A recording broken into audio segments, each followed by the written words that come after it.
Hello दोस्तों, नमस्कार। आज हम दोनों बहनें एक सोहर गीत लेके आए हैं और आप लोग फुल वॉच करके देखिए। कमेंट में आप लोग ज़रूर बताना। नंद भौजाई भौजाई नंद जो है अपने भाभी से मांगती है नेक, और भाभी क्या जवाब देती है गाना के माध्यम से हम लोग बताते हैं। चलो। रामा लपकत मैना नदिया यौवीरन के माहलिया यौवीरन के माहलिया नी हो। रामा लपकत मैना नदिया तबीरन कई माहलिया यौवीरन कई माहलिया नी हो। भैया भाभी के होई लाल नवा मैका जरा गई तने गुहामा ले तने गुहामा ले हो। भैया भाभी के होई है लाल नवा मैका जरा गई तने गुहामा ले तने गुहामा ले हो। इतनी बाचाना सुनई भौजी ननदी छीन ले भैया पाना हो। रिलवा मैका जरा गईले भैका जरा गईले भई हो।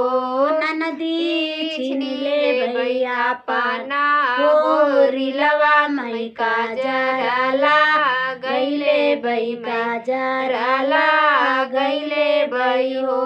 इतनी बाचाना सुनई ननदी बारोठावा में रोमई बारोठावा में रोमाई हो। बहिरा से आवई उनकरे भैया बहिनिया रोवत देखा बहिनिया रोवत देखाई हो। रनिया दई देहु सोने के कांगनवा बहिनिया माना राखू बहिन के सासु रैतिन बहिन सासु रैतिन हो।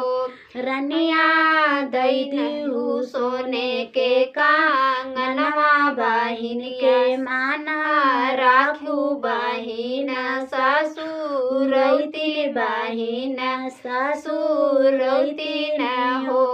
स्वामी न देबै सोने के कांगनवा कांगनवा मोर मैके कांगना मोर मैके कहो। रनिया धरबै जोगिया केरा बेसवा बहिनिया के कारण बहिनिया के कारण हो।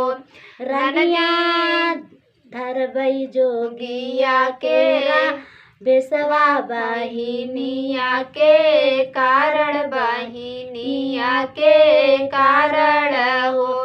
ननदी लैली हूँ सोने के कांगनवा तू का जरा लगा गईली हूँ का जरा गईली हूँ। जुग जुग जिये तोरा ललनाया मर राहई गोदिया या मर राहई गोदिया नी हो।